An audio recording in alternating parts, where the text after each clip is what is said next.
Shalom dan puji Tuhan saudara atas kebaikan Tuhan pada setiap kita, sehingga pada minggu ini sekali lagi dengan izin Tuhan kita boleh bersama dalam ringkasan pelajaran sekolah Sabat, pelajaran ke-10 yang bertajuk Suami dan Istri Bersama di Salib. Untuk memulai pembelajaran kita, mari kita berdoa. Bapa Syurgawi, terima kasih atas kebaikan-Mu bersama dengan kami, sementara kami mempelajari pelajaran sekolah Sabat kami pada minggu ini. Dalam nama Yesus kami berdoa. Amin. Sekali lagi saudara, tajuk sekolah Sabat kita, Suami dan Istri Bersama di Salib. Yang menjadi pertanyaan ialah, apa makna suami dan istri bersama di salib menurut Paulus? Apa yang mahu disampaikan oleh Paulus kepada jemaat di Efesus yang berkaitan dengan suami dan istri? Ayat hafalan terdapat dalam Efesus 5 ayat 25 hingga 27 mengatakan, Suami, kasihilah istrimu sebagaimana Kristus mengasihi jemaah dan menyerahkan dirinya untuk jemaah. Dengan demikian, dia dapat menyucikan dan membersihkan jemaah dengan air melalui firman dan menghadapkannya kepada dirinya sebagai jemaah yang mulia, tanpa celah atau kerut, tetapi suci dan tidak bercelah. Nah saudara, untuk mempelajari pelajaran sekolah Sabat kita pada minggu ini, ada baiknya kita membaca ayat-ayat yang tertera di screen kita sebelum kita meneruskan pembelajaran sekolah Sabat kita. Pendahuluan sekolah Sabat. Nah saudara, tema utama sekolah Sabat yang ke-10 ini adalah kesatuan di dalam Tuhan. Kita lihat saudara, Efesus 5 ayat 21 hingga 33, Paulus membina satu idea mengenai tunduk di kalangan umat percaya antara satu sama lain. Dia kemudian menawarkan nasihat kepada istri umat Kristen dan suami, dan dia mengakhiri dengan satu kesimpulan, arahan kepada kedua-duanya.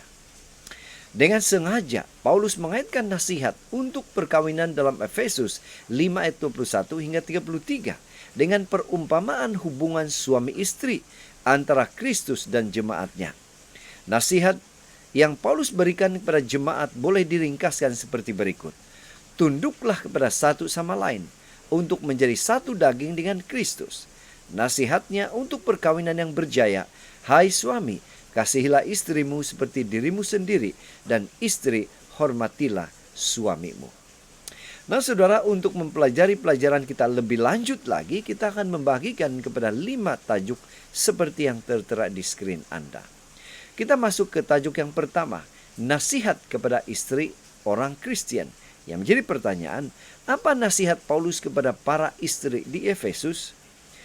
Efesus 5 ayat 21 hingga 24 mengatakan, dan rendahkanlah dirimu seorang kepada yang lain di dalam takut akan Kristus. Hai istri, tunduklah kepada suamimu seperti kepada Tuhan. Karena suami adalah kepala istri sama seperti Kristus adalah kepala jemaat. Dialah yang menyelamatkan tubuh.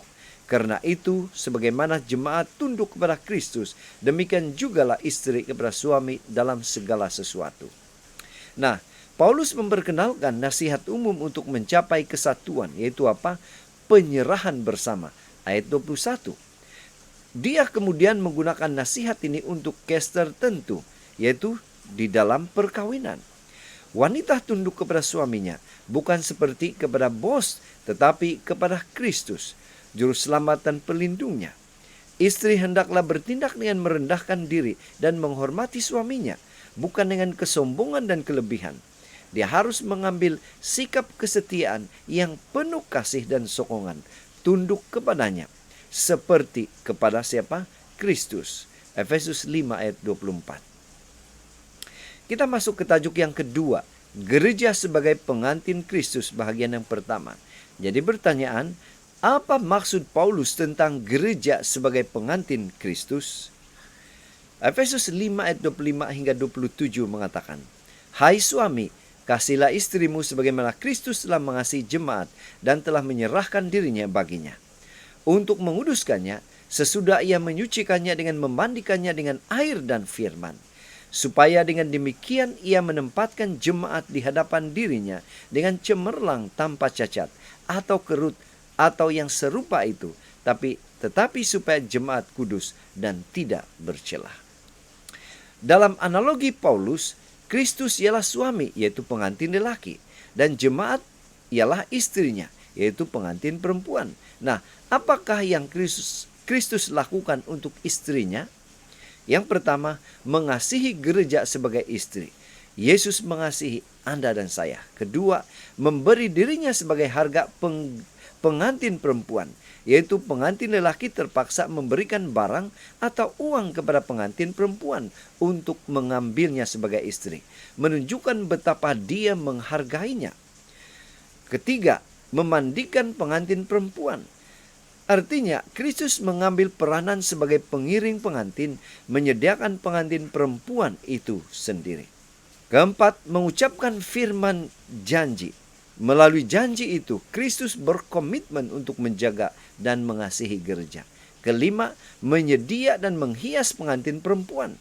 Artinya, dipuja oleh Kristus. Gereja kelihatan kudus dan tanpa cacat.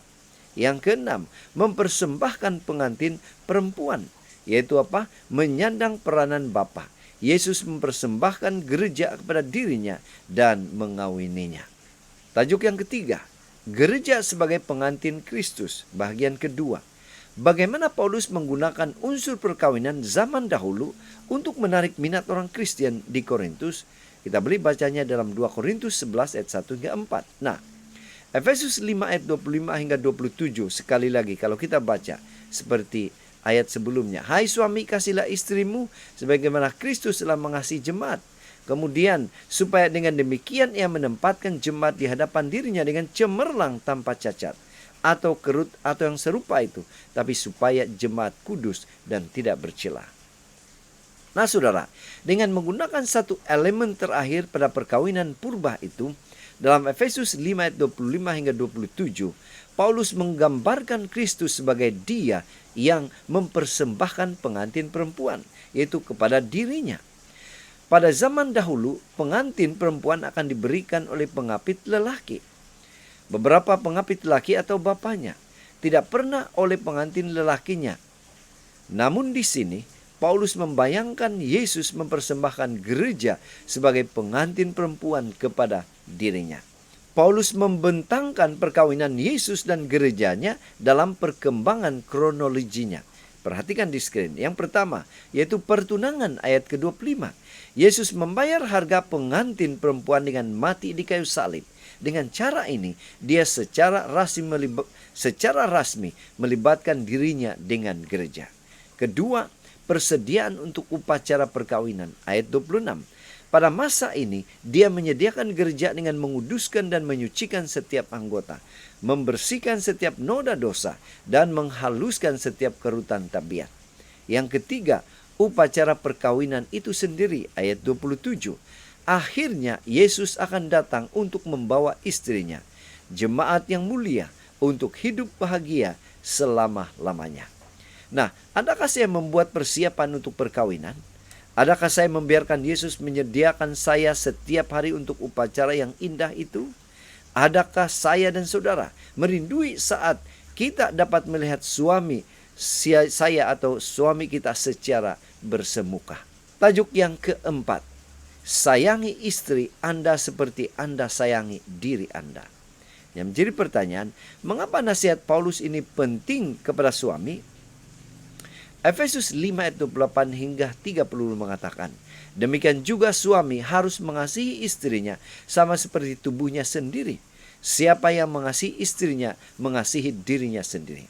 Sebab tidak pernah orang membenci tubuhnya sendiri, tetapi mengasuhnya dan merawatinya, sama seperti Kristus terhadap jemaat. Karena kita adalah anggota tubuhnya.